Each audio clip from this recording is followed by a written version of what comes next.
వేదాంతం పరిచయం పరిభాష. భక్తి. భక్తి మొదటి అర్థం దేవుని మీద భక్తి. భావనా దృష్ట్యా భక్తిత్రయం.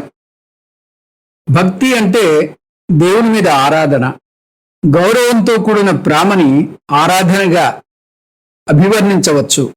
అది ఉన్నతమైన వ్యక్తుల మీద కూడా ఏర్పడుతుంది.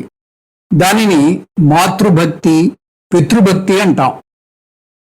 వారిని పూజనీయ వ్యక్తులుగా పరిగణిస్తాం. కాబట్టి అలాగే గురుభక్తి, దేశభక్తి, ఈశ్వర భక్తి అంటే.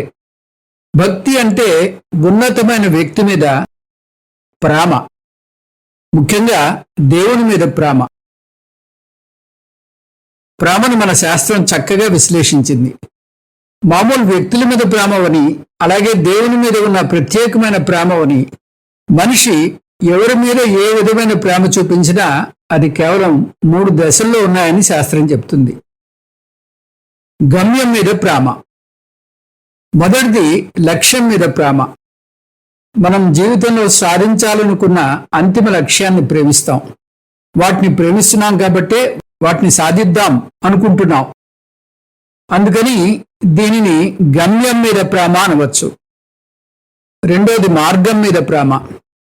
తర్వాత ఈ గమ్యం చేరుకోవడానికి మనం అనేక మార్గాల్ని ఉపయోగించాలి. ఏదో ఒక మార్గం ద్వారా వెళితే గాని గమ్యం చేరుకోలేం. మార్గం వల్లే మన గమ్యం చేరుకోగలం. కాబట్టి మార్గాన్ని కూడా ప్రేమిస్తాం. అందువల్ల దీన్ని మార్గం ప్రేమ అనొచ్చు. స్వయం ప్రేమ. మూడోది మన మీద మనకు ఉన్న ప్రేమ. అందుకని దాన్ని స్వయం ప్రేమ అన్నాం. అందువల్ల ప్రేమలన్నింటినీ 3 తెగలుగా వర్ణించవచ్చు. గమ్యం ప్రేమ, మార్గం ప్రేమ, స్వయం ప్రేమ. ఇది ఎటువంటి ప్రేమకైనా వర్తిస్తుంది. దేవుడి మీద ప్రేమ కూడా వర్తిస్తుంది. వీటన్నిటిలోనూ మన మీద మనకున్న ప్రేమే ఎక్కువగా ఉంటుంది. స్వయం ప్రేమే అధికంగా ఉంటుంది.